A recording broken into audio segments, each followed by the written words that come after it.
Hey, hello people. We are continuing 1 John chapter 2, and I want to take you to verse 11 is going to be our main verse today. Listen carefully.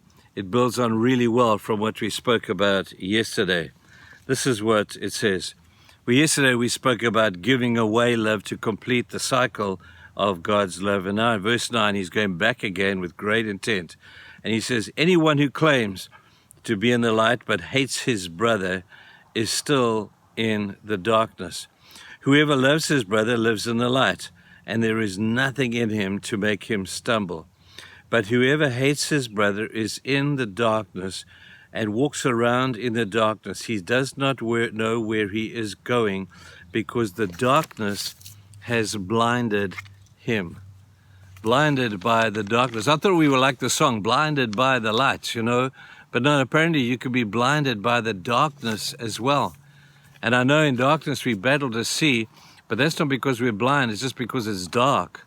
But the darkness that sometimes comes upon our souls and the way we think, the way we live, the way we act, can actually be a darkness of the vision of your life. And you can live in darkness even when you might be in an environment of light. It's all about what you see. Now he talks about here hatred. When you hate your brother, you're living in darkness. That's it. Darkness has blinded you. You know what hatred does?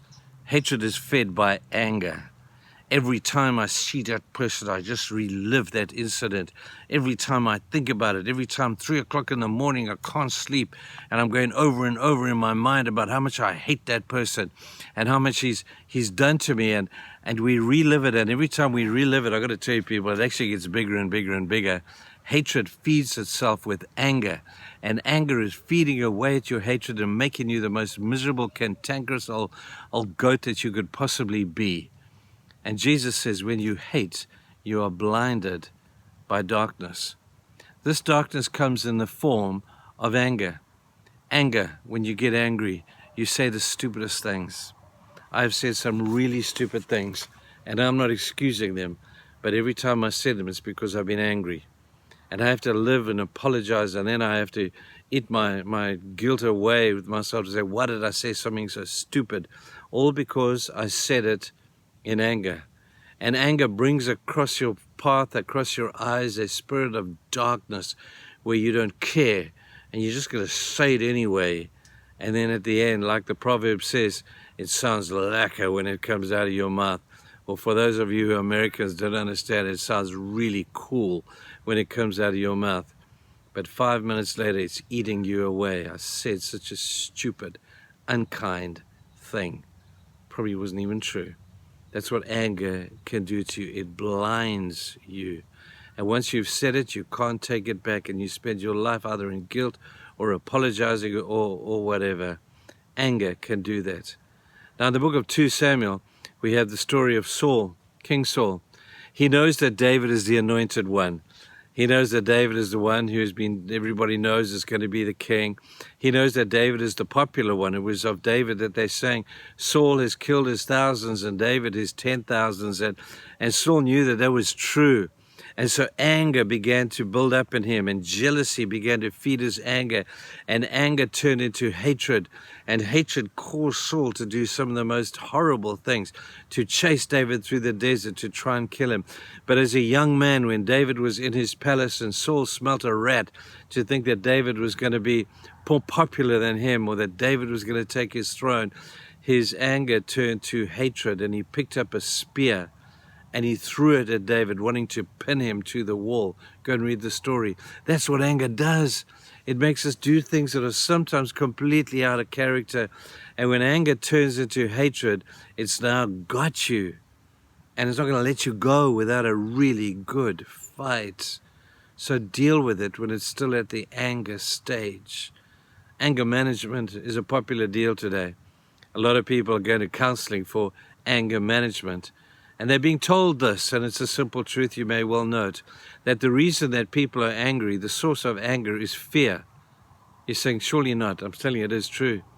when you are fearful that you might lose something, when you're fearful that you're not getting your end of the deal, when you're fearful that you're going to be ripped off by something or other, that fear feeds into anger. And it turns fear into anger, where because I'm so darn fearful of losing something, I'm so darn fearful of being found out, I'm so fearful, I just get angry.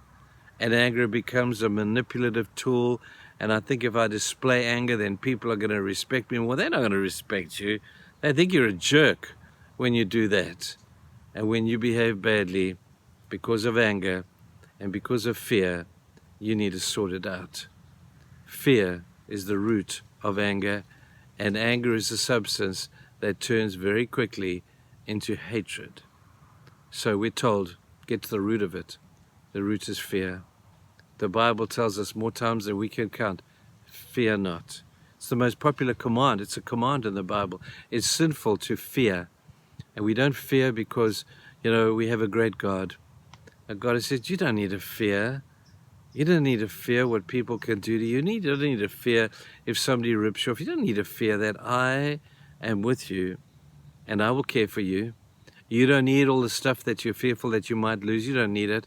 If you have me, you have enough. Have you got him? Have you got a relationship with God that causes you to lose fear? And we read in the book of James, I think it is, where he says, perfect love casts out fear. And that's not your love for God, because you'll never love God perfectly. So when we're talking about perfect love, he's not talking about your love, he's talking about his love. There's only one who can love perfectly, and we all know who that is. And when we live according to and under the love of God, fear goes. And when you don't fear, you're not going to get angry. And when you don't get angry, you have no regrets, and you have no hatred in your heart. I hope that makes sense, man. These are simple and yet life-changing truths. I hope you get them. Go and have a good day, people. We'll see you tomorrow.